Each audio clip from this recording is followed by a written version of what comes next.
Mga kalingap, ang video na mapapanood nyo ngayon ay ang kwento ng buhay ng 15 years old na si Reyna na nakaranas ng matinding depresyon. Tanging ang kanyang lolo na lang ang nag-aalaga at nagsasakripisyo para sa kanya. Ngunit ano nga ba talaga ang nangyari kay Reyna? Alamin at panoorin ang video na ito at huwag kalimutan mag-like. So ayun mga kalingap, hello po sa inyong lahat, welcome back po sa ating munting. So ayun mga kalingap, hello po sa inyong lahat, welcome back po sa ating munting channel. This is Kalingap Rob. So today mga kalingap, dito tayo sa scout ni Super Mac. Ayan, punta po natin at bisitahin natin kung ano pwede nating may tulong. May dala tayong isang kalating sakong bigas. Saan? Tulog.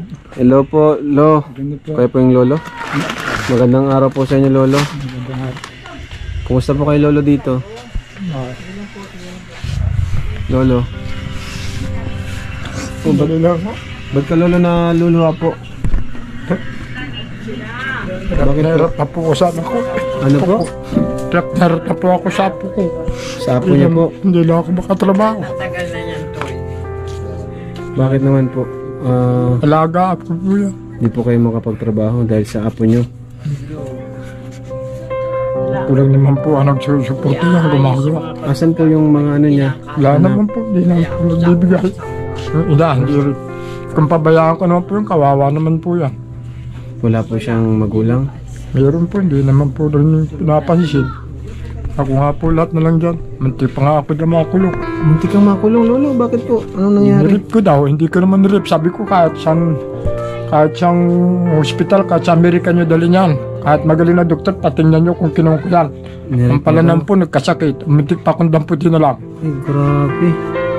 Grabe po ang sacrifice ko. Bait ko naman tao, wala na ako nakakain, wala akong napapatay. Bakit ganito po? Pinagbintangan pa po kayo ng ganun?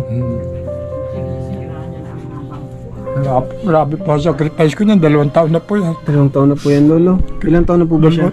15 pa lang po yan. Kawawa naman ano? Ano po bang nangyari talaga sa kanya? Ayun na, nabigay daw po. May minsan nagliligo, wala kasi po ako parati. Nung walang sakit siya, wala nag-aasikaso, wala nagbabantay, naawa naman. Ibig sabihin, hindi nyo rin po alam talagang tunay na nangyari sa kanya? Hindi po kaya may nagpainom sa kanyang... Awang ko po nung mamatay po yung ama niya, tatay niya, doon siya pa. Pagpunta kami. Ibig sabihin, yung mama niya? Yung asawa po yung nanay niya, namatay. Yung tatay, patay na po. Pumunta kami, bimisita man kami, gustong pumunta, nagpaiwan yan doon. Kinamagapagkaon ko doon, gaya na po ang nangyari. Kung di ko po pinapunta yun, di pa sana nagkagaling. Ay nanay naman po yun, kaya pinapunta ko. Bakit ko ba pinaulit-ulit itong video na ito, mga kalingap, mga balbas? Ito kasi ngayon ay nagtakalat na sila daw ay talaga naman or tama, baka lang, mga kabalbas, mga kalingap. Ito ang nagpapatunay kung talaga bang may pag-asa at may tsansa bang magbabago dapat ang kanyang kaisipan, mga kalingap, mga balbas. Ulit natin ang mga nangyayari at pangyayari nung si Reyna ay nandito pa nga sa kanyang lolo, mga kabalbas, mga kalingap. Naiiwan ko, sabi ko diyan ka lang muna anak ko, nandiyan naman si nanay mo. Pagpunta ko ng maga, susunduin ko na Pagpunta dito wala na, gaya na po yan. Kilala niyo po kami, tay? Si Kuya Bal? Ayun po, nga po. Sabi daw matagal na daw sanang gustong humingi ng tulong kay Kuya Bal. Nga po.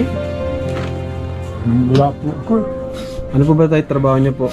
Magsasaka lang po, Pero paano niyo po napaano itong bahay niyo? Sementado ang bahay niyo? Ay nung pong may natapos. Nung may asawa pa po ako nagtrabaho po kami parehas, dapat tulungan namin. Ngayon naghiwalay na po kami, lalaki naman po yung asawa ko.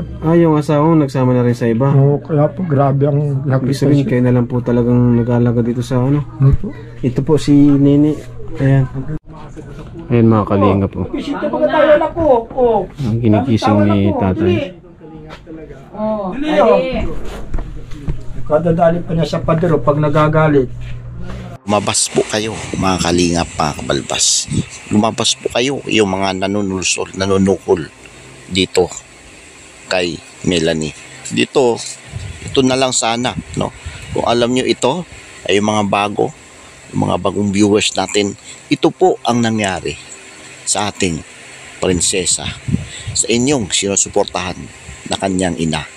Ito po, hindi sana mangyayari kung talagang si Melanie ay tumupad pa sa kanyang tungkulin, mga kalingap, mga palbas.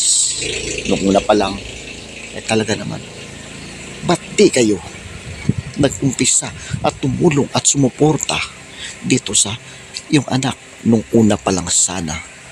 Para, bakit? Nasaan kayo? Ba't di kayo umaasa at kinuha man lang si Nina para magkaroon nga siya ng pag-asa at hindi na po matuluyan ng ganito? Diba, mga balbas, mga kalingap? Tapos ganito, maraming issue. Ito po yung issue, ang pag-uusapan tungkol po sa sitwasyon at kondisyon na meron si Rina, mga kalingap, mga balbas. Bago na! Ning! Nagwawala. Nagwawala. Nining, may bisita tayo na ko. Ato baga, dali natin baga si Kano, nanay, natin si nanay, dali. Nanay, kita na. Nanay, kita mo. Dali. Ay, Naku na nako. Si Kuya Bal. Natin si Kuya Bal, madali. Mabigay sa'yo ng pagkain. Dali na, Ning. Di man kaya sa amin, di man kaya kami anuhin. Sa pera. Hindi. Di man kaya kami saktan. Di man nanakit. Nanakit po yan. Wala. Rina. Pero hindi naman pag hindi naman galing yung mga hindi naman para Paggalit lang siya, gano'n. paggalit lang. Mga batang gasar na asar siya. Ano pa, Rina? Rina! Nining. Mapunta tayo sa mall.